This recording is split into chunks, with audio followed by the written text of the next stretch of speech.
어서 오세요. 반갑습니다. 안녕하세요. 저는 20대 후반 유부남입니다. 아내는 고등학생 때 여자친구로 만났습니다. 대학 생활과 군대까지 잘 만나다가 취업을 한 후에 바로 결혼을 하였습니다. 거의 10년에 가까운 연애 후에 한 결혼이기에 처갓집 식구들과도 불편함 없이 너무 편했습니다. 물론 아내와 저희 집 식구들하고도 편하게 잘 지내고 있습니다. 오랜 시간에 함께 지내왔지만 아직도 아내와 같이 있으면 설레고 좋습니다. 그런 아내는 얼마 전에 막내 처제와 같이 살면 어떠냐고 물어보는 것이었습니다. 격식을 갖추어서 호칭을 부르니 처제이지. 처음 만났을 때는 초등학생이었고 저하고는 친오빠 동생 사이 정도 됩니다. 그래서 무슨 일이 있냐고 물었더니 현재 학교 근처에서 원룸을 구해서 자취를 하고 있는데 무섭기도 하고 외롭기도 해서 힘들어한다는 것이었습니다. 아무래도 지방에서 올라와서 혼자 지내다 보니 그런 마음이 드는 것이 이해가 되었습니다. 저는 막내 처제와 같이 지내도 좋다고 하였습니다. 그리고 얼마 지나지 않아 처제는 저희 집으로 이사를 오게 되었습니다. 얼마 전까지만 해도 코 흘리게 초등학생이었는데 결혼식 할 때만 해도 고등학생이라서 그냥 학생으로만 보였는데 이제는 20살이 되어서 그런지 제법 아가씨로 보였습니다. 첫날은 환영 파티 겸 해서 같이 치킨에 맥주로 즐거운 시간을 보냈습니다. 역시 대학 생활을 시작하는 신입생이다 보니 처제는 얼굴 보기 힘들 정도로 바빴습니다. 그래서 그럭저럭 남들처럼 평범하게 대학 생활을 잘하고 있는 줄 알았습니다. 가끔 얼굴이라도 보는 날이면 반가워서 얼마 되지는 않지만 용돈도 주고 그랬습니다. 물론 그때마다 고마워하면서 엄청 좋아했습니다.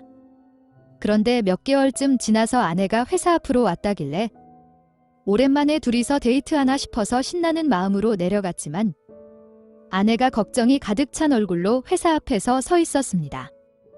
회사에서 무슨 일 있었냐고 물었더니 막내 처제 때문에 속상해서 미치겠다며 보자마자 우는 것이었습니다.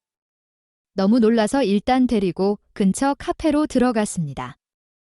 신용카드 및 개인적으로 지인들에게 돈을 빌려서 명품을 몇 개 샀다는 것이었습니다. 그 말에 별 대수롭지 않게 좋아하고 관심이 있으면 한두 개 살 수도 있지 너무 걱정하지 말라는 식으로 대답을 하였더니 그 금액이 4천만 원이 넘는다는 것이었습니다. 처제가 알바를 하면서 그것을 갚아보려고 하였으나 그것이 잘 되지 않자 장인 장모님이 알게 되셨고 그러면서 아내까지 알게 된 것이었습니다. 원룸 전세 보증금 받은 걸로 일단 해결을 하고 앞으로 본인이 능력이 생기기 전까지는 그러지 말아야지라고 하였더니 전세 보증금으로 갚고 남은 돈이 4천만 원이라는 것이었습니다.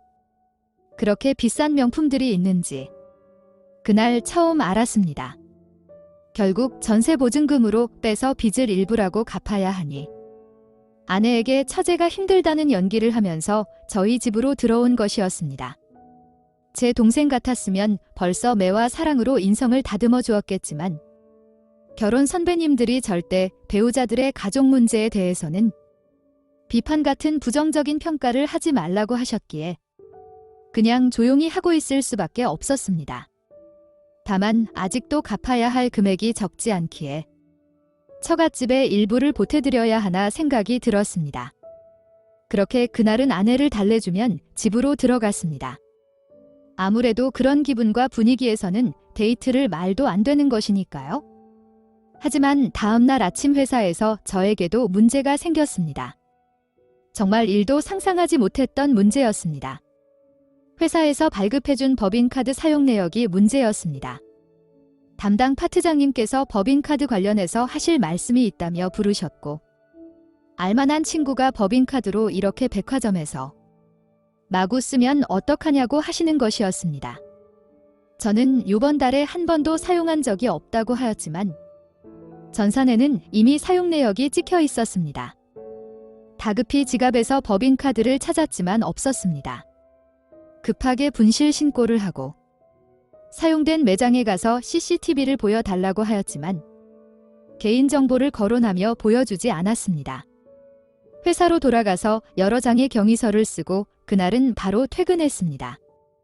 집에 들어왔는데 처제 방 주변에 오늘 갔었던 매장의 로고가 찍힌 쇼핑백들을 보았고 들어가서 영수증과 택을 확인해 보니 법인카드와 사용금액들이 같았습니다.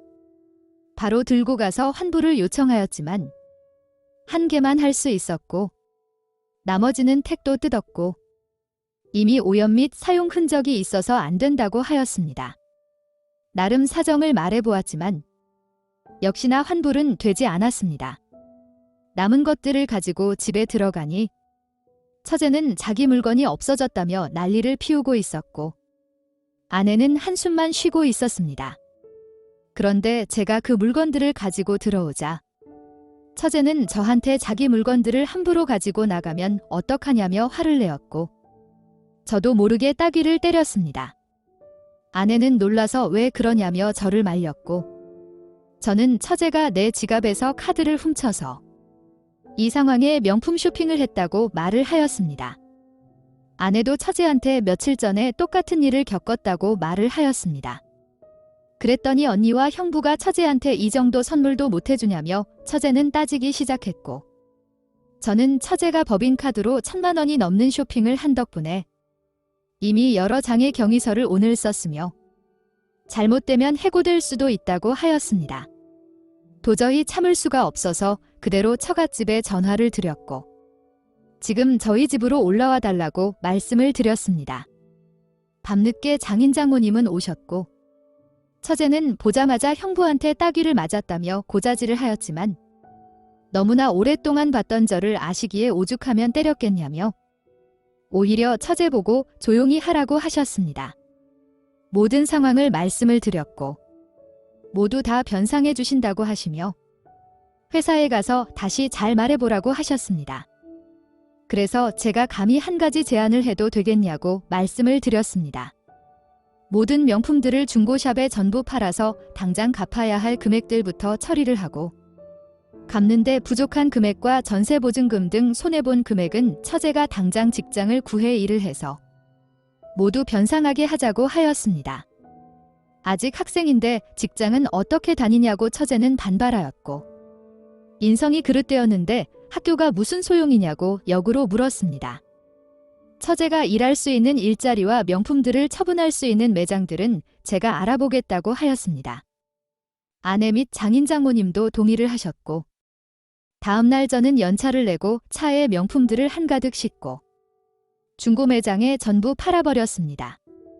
그 돈으로 일단 가장 급한 법인카드 사용금액 및 아내 카드비를 처리하였고 일부 남은 금액은 4천만 원의 채무 중 일부를 갚았습니다.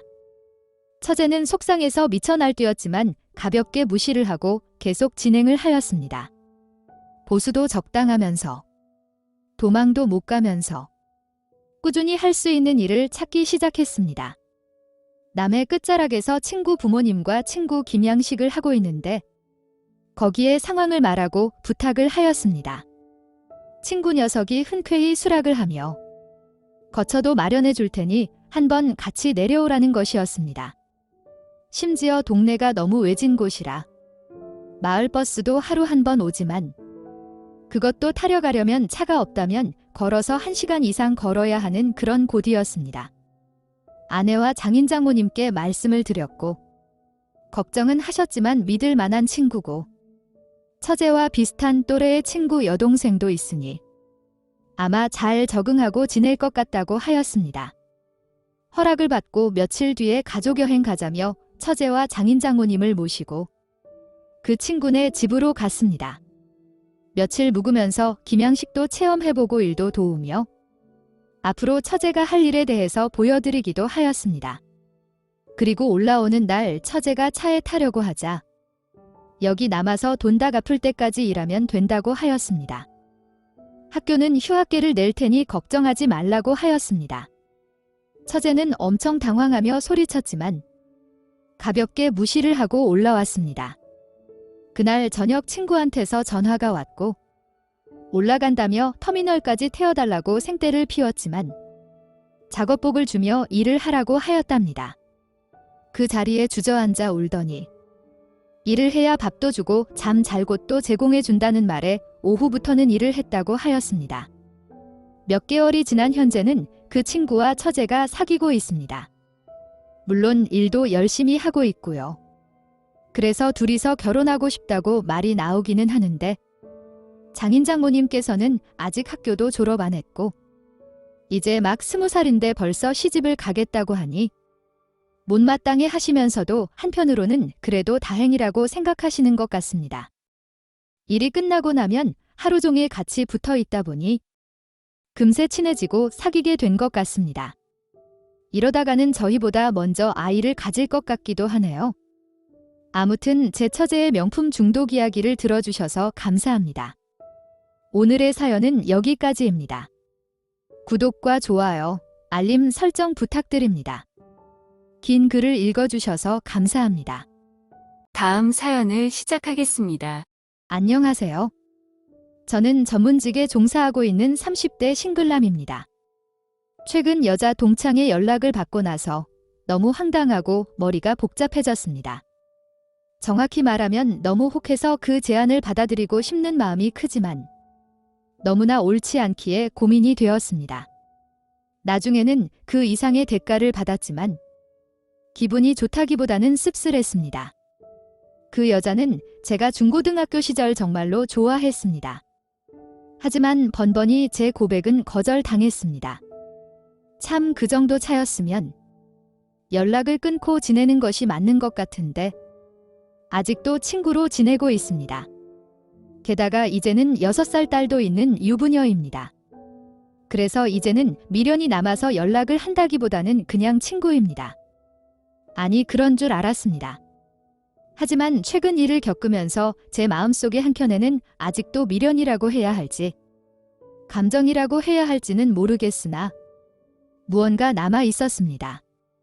그날도 운전을 하면서 퇴근을 하고 있었는데 그 여자한테서 전화가 왔습니다.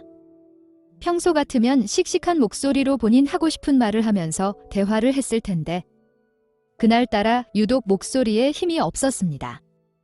느낌적으로 무언가 부탁을 하려고 하는 것 같다고 생각했습니다. 한참을 통화하고 나서야 조심스럽게 돈을 좀 빌려줄 수 있냐고 묻는 것이었습니다. 1,000만 원 정도 되는 돈이었습니다. 액수도 큰 돈이지만 과거에 돈을 빌려주고도 못 받거나 의절한 경우가 몇 번 있기에 요즘 여유가 없다고 하면서 거절을 하였습니다. 그리고 못 도와줘서 미안하다며 진심으로 사과를 하였습니다. 미안할 거 없다며 무리한 부탁을 해서 오히려 저에게 더 미안하다고 하고서는 전화를 끊었습니다. 결국 돈은 급하게 필요했고 무직자에다가 카드도 연체한 중이라서 은행에서는 대출이 안 돼서 결국 사채를 빌렸는데 몇 개월간 잘 버티다가 한계에 봉착한 것 같았습니다. 게다가 남편 몰래 빌린 돈인 게 더 큰 문제입니다.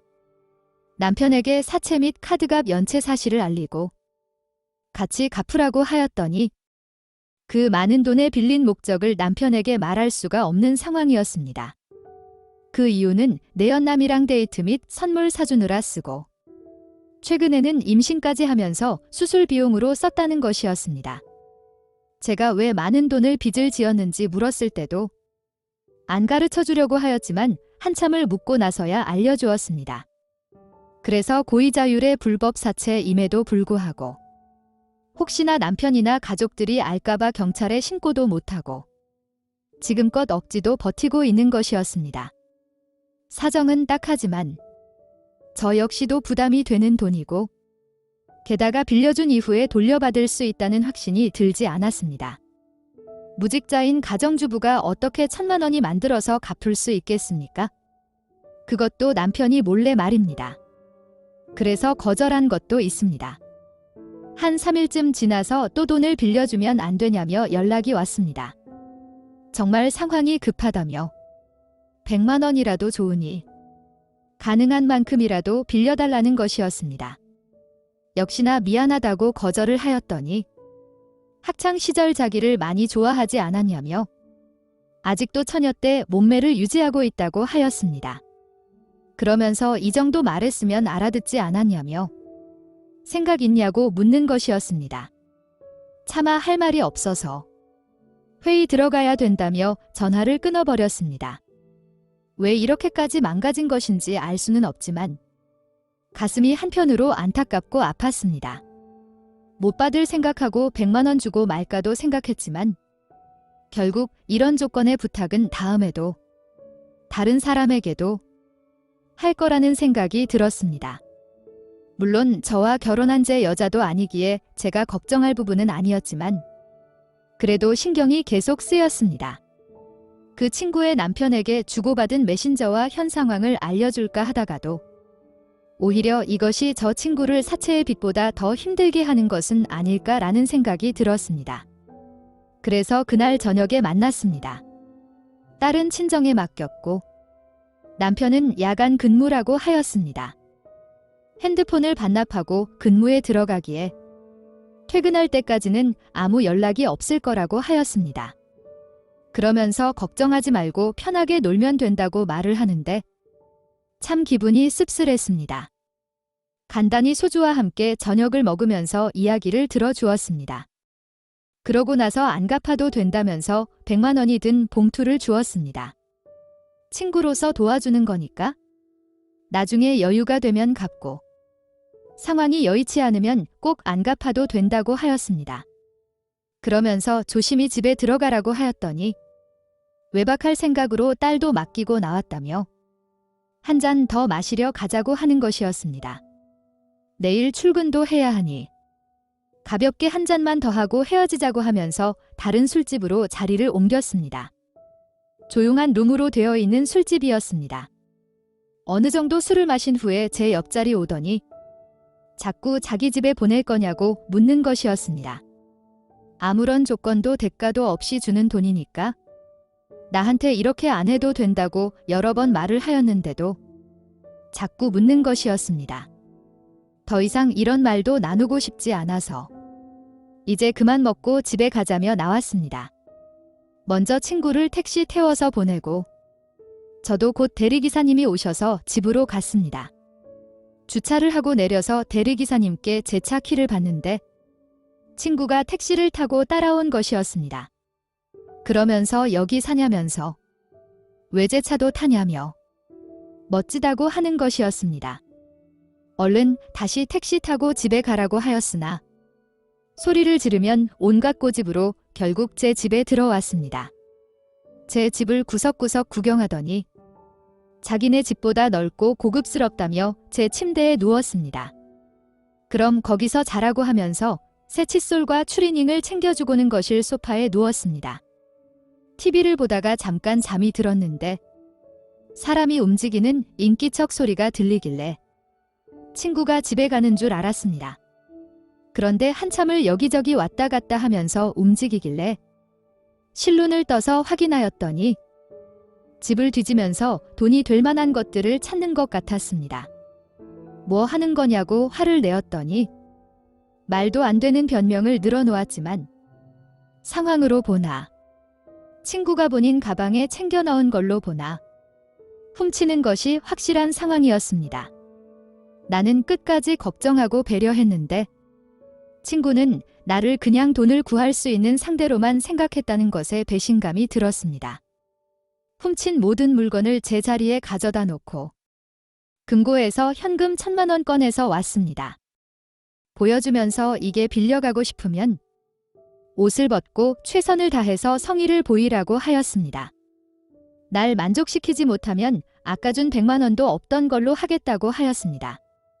지켜보는데 씁쓸했습니다. 그 다음날 아침에 만족스럽지 않았다며 100만 원만 더 주고 가라고 하였더니 오늘은 더 잘할 수 있다며 안 간다고 하였습니다. 퇴근할 때까지 집 밖에서 기다리는 건 본인의 자유라고. 하지만 내 집에서 안 된다고 하였습니다.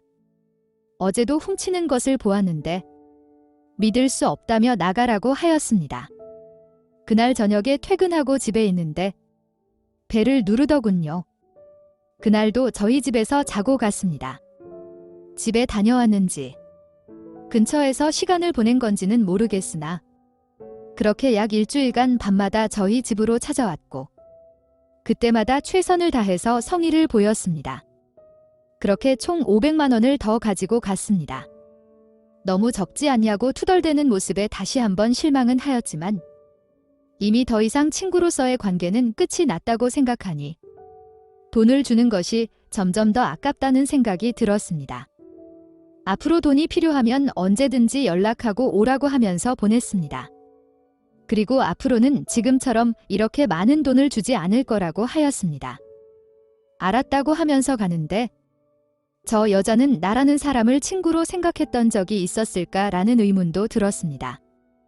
어렸을 때의 풋풋했던 기억과 오랜 친구를 하나 잃은 것 같아서 씁쓸한 마음이 제일 큽니다. 아마 다시는 연락이 오지도 그전처럼 지낼 수도 없겠죠? 오늘의 사연은 여기까지입니다. 구독과 좋아요, 알림 설정 부탁드립니다. 긴 글을 읽어주셔서 감사합니다. 구독과 좋아요 꾹꾹 눌러주세요. 꾹꾹. 알림 설정도 꾹꾹 눌러주세요.